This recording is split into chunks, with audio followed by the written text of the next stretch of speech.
is that orange object? Look how Oh, beautiful. whoa. Oh my God. Whoa, Film just it. don't pop stand too up, much. please. Crouch down and look, because you'll block our cameras. Oh, whoa. Oh, here they come. What you have just heard, I would say a handful of people on Earth know, even in classified projects. It's highly compartmented. This is really way past TS-SCI, top secret special compartmented intelligence. I'm working now to try to bring this information, and more equally importantly, the technologies that are behind these spacecraft and things that are being reported on CNN now, because what the public isn't being told is that we have in fact figured out how those objects operate, and that would give us an entirely new and advanced civilization where we would not need fossil fuels, oil or gas or coal or nuclear power. So it's a very big story. Most people think the secrecy around this is because the government has just been incompetent. That's not true. That narrative is a false narrative. The true narrative is that I will quote from a top secret memo released during the past few decades, but it was dated 1951, and it stated that the subject was the most classified matter in the US government, exceeding the classification of the development of the hydrogen bomb. I'm quoting. So a lot of people think this is about aliens. I said, no, it's not about ETs. It's about humans, and how are humans going to get out of the conundrum we're in, which is a very serious problem, and move forward as a civilization instead of sliding backwards. The public thinks that, you know, God is in heaven and everything is in orbit and everything is, we actually are living in a situation where the extreme secrecy Eisenhower warned us about, the worst of that has come to fruition.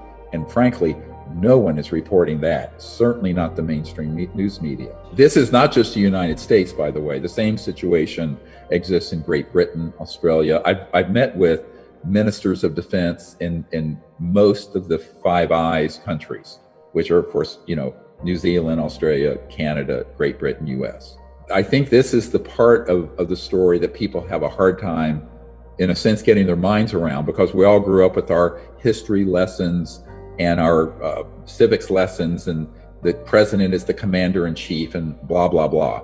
In reality, the emperor has no clothes, and there are classified projects that go on, unfortunately, that are not supervised by the president or the Congress. And actually, the CIA director's wife, who at the time was the chief operating officer of the National Academy of Sciences, said to me during our 2 or 3 hour meeting with the CIA director, she turned to me, she said, how are these civilizations communicating across the vastness of interstellar space? Because the speed of light is too slow. And for people who aren't scientists on your viewership, let me explain. At the speed of light, to go 1% of the way across our own galaxy, the Milky Way, would take, which is 1,000 light years, which is the distance light goes at 186,000 miles every second for a year. That's 1 light year. 1,000 light years is 1% of the way across our galaxy, which is 1 galaxy amongst trillions. But at the speed of light, for you to even communicate and say, hey, how are you doing? And to answer back, that would be the time since the birth of Christ, 2,000 years, for that transmission to happen with what you and I are using right now on electromagnetic signals. So we knew as scientists, and that there had to be something else that these civilizations were using. And what we discovered was that they have very sophisticated electronics. And this is, of course, what Elon Musk at Neuralink, he has a company called Neuralink, is working on, that interface with directed thought. Now, this is probably where I've lost half your audience. And they're going, what? What we had discovered is that, in fact, these civilizations that are from various star systems have technologies that Elon Musk could only dream about. In other words, they very accurately transmit and send and receive directed quanta of thought instead of an electromagnetic signal per se, through what's called field consciousness. And the consciousness field is, I mean, it sounds very Buddhist or Vedic, but the consciousness field is actually not bound by space or time. And because of that, there's no limit on the speed of it. It's instantaneous because of what's called non-locality in physics. Is a bit obtuse and technical to get into probably here, but what non-locality means is that it's not based in the speed, the linear speed of light or the linear speed of sound or what have you.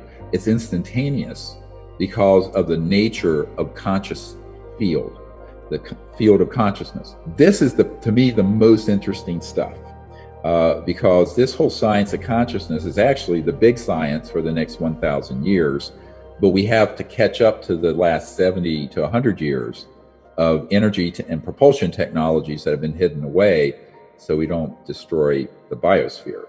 Why are we still using jet engines from the 30s, 40s, 50s, or rockets from the 40s? I'm saying because the alternative would completely terminate the petrodollar system and oil and gas and coal and nuclear power and public utilities. All of it is redundant, completely unnecessary. Tesla actually had a prototype car that was pulling energy out of the environment, and he didn't really understand what that was. We do now. It's called zero-point energy or quantum vacuum energy. But basically, just for people who are non-scientific, if you visualize a coffee cup, the amount of space inside that cup has enough energy to boil off all the oceans of the planet in its potential. And it's called the zero-point energy field. It's been quantified. It was in academic papers in the 50s, so-called Professor Casimir effect. But Tesla stumbled across this way back, early 20s, I believe, maybe before. But JP Morgan said, look, if we can't put a meter on it, we don't want it. So Tesla died a very bitter man. I always joke that Elon Musk doesn't have a Tesla that he's manufacturing. He has a Musk. And the reason I say that sort of jokingly is that a true Tesla would never have to be plugged into the grid. It would be pulling energy out of this state of energy that's around us through very high voltage systems. They're called VHV, very high voltage systems that create an opening into that energy field. And Tesla did enough experimentation with these sort of very high voltage systems at certain resonant frequencies, cycles per second, hertz, that he broke into that area of science, but no one wanted it to come out. Now, fast forward 100 years later, we're still burning gasoline in engines and rocket fuel and jets. And that's a tragedy for the human race, but it's a tragedy for the planet, and it's a tragedy for our children and my 9 grandchildren. So my concern is, the future. The past is the past, but we have to figure out how to catch up sort of back to the future. It's like that cartoon show, The Jetsons, when they showed people flying around in these cars. When that cartoon was made, those technologies were already developed. They're not going to say, A, we know what these are. B, we know where they come from. C, we figured out how they work. Let me give you a date that's going to probably curl your toes. October 1954. That was the date we mastered gravity control. Now, what do I mean by gravity control? What I mean by gravity control are high voltage systems that cause an object to what looks like levitate or move the way that vehicle that you saw in that video released by the Pentagon this week. And they confirmed, yes, this is real footage. And they released 3 different videos. What they didn't say, because the people releasing it don't know this, because of the compartmentalization, is that there is an unacknowledged compartmented program that began studying this in the 40s and 50s, and by 1954 had figured out how those things operate. That's why, when Nikola Tesla died, the FBI swooped into his apartment and confiscated all of his secret papers. How do I know this? I have a document from the Department of Defense demanding that the FBI turn them over and names them for what they are, the secret papers of Nikola Tesla. This is not an urban myth. I have that document. It came in this cache of documents I'm talking about.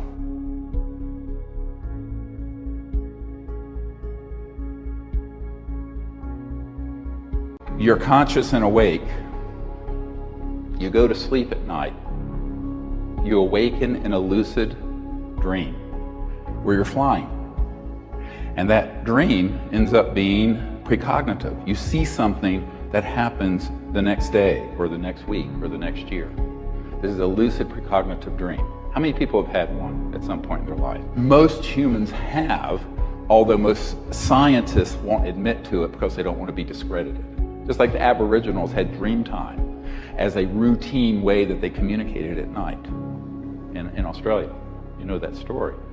And that's how they would know what to do the next day. They'd meet a friend in the outback and they know where to intersect at some remote area because they did it during their dream. Well, you could do that. If you can do it 10 miles away, you can do it a billion light years away. Because you've transcended space-time limitation. We can remote view. We can see the future, see the past, and of course the masters and rishis of old could teleport, materialize, dematerialize, etc. So all conscious, higher intelligent life forms have the ability to manifest in ways that an interstellar, transdimensional extraterrestrial civilization can. This is lesson number one. It's a hard lesson. It's a really deep one. Now let's talk about remote viewing. Everybody's heard of remote viewing. CIA programs, DARPA, DIA. I know a lot of these guys. Well, that's the ability to be a seer and use consciousness to see something at a remote distance or a remote point in space-time. This is the part that you're not going to hear and see in Hollywood. That's what you're going to hear about today.